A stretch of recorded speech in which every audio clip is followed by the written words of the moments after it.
The senator from Oregon. We're working on the very important defense bill, and I just wanted to take a few minutes to discuss another topic.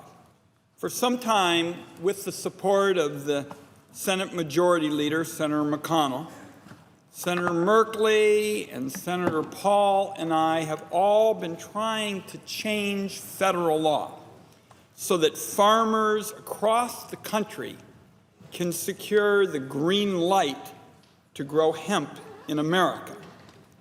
Now, about a year ago, I came to the floor of the Senate with a basket of hemp products to highlight that this is a particularly important time in the debate, a time in history when we've kind of reflected on what this issue has been about. And I've talked about how hemp products are made in this country, sold in this country, and consumed in our country. But they are not 100% American products. They can't be fully red, white, and blue products because the law says that hemp used to make them cannot be grown on a large-scale basis here at home. So another year has gone by since the Majority Leader, and Senator Merkley and Senator Paul and I have teamed up, and unfortunately, industrial hemp continues to be on the controlled substance list. Because of that unjustified status, hardworking farmers in Oregon and across our country have been deprived of the opportunity and benefits of a crop that has enormous economic potential, all because there has been this misinterpretation that in some way this is affiliated with marijuana. Industrial hemp and marijuana come from the same plant species. Someone could say they have a similar look, but they are in fact very, very different in key ways. First and foremost, industrial hemp does not have the psychoactive properties of marijuana. You'd have about as much luck getting high by smoking cotton from a t-shirt as you would by smoking hemp.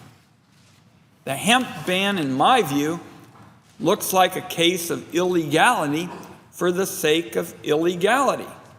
So 4 members of the United States Senate, including the Senate Majority Leader, want to bring an end to this anti-hemp stigma that has, in effect, been codified in the law.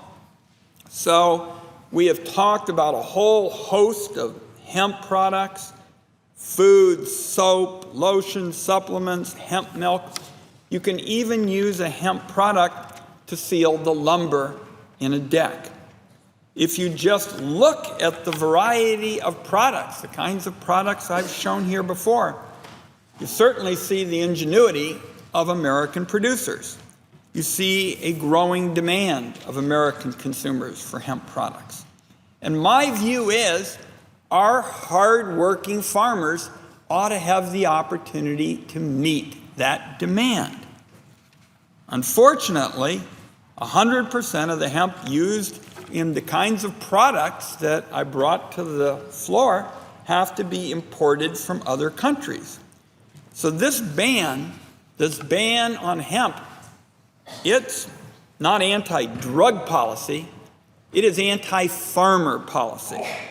And I've held this belief, and I remember going to a Costco, Madam President, at home when my wife Nancy was pregnant with our third child, and I saw that there was hemp products available there at the local Costco, and I announced what was going to be a guiding principle of mine on this, and that is, if you can buy it at a local supermarket, the American farmer ought to be able to grow it.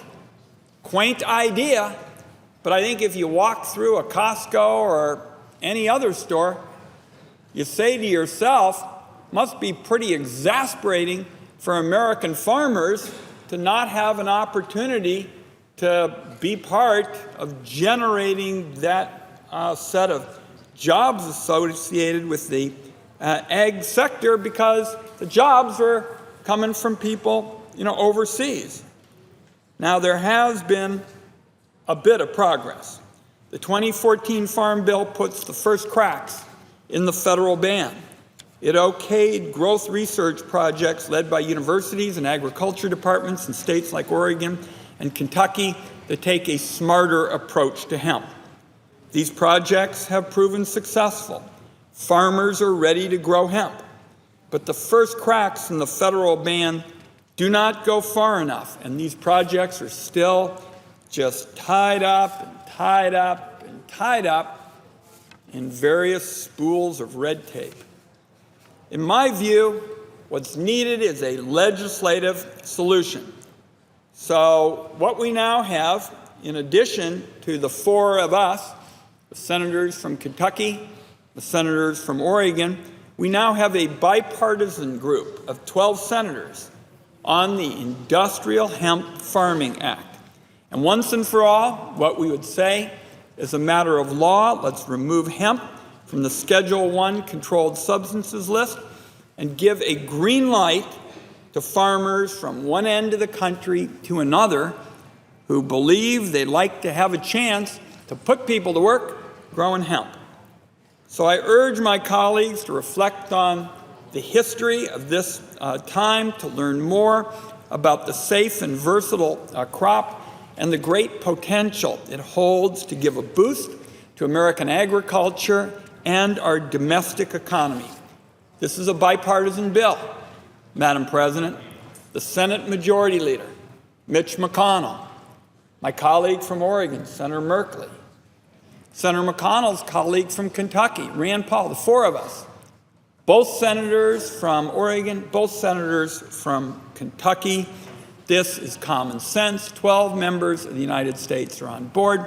It is time to turn this into law and give our hard-working farmers, I note the President of the Senate here knows a bit about farming. I want to give our farmers another opportunity to generate profit and revenue for their important enterprises in America. I hope my colleagues will support the legislation. With that, Madam President, I yield the floor, and I would note the absence of a quorum.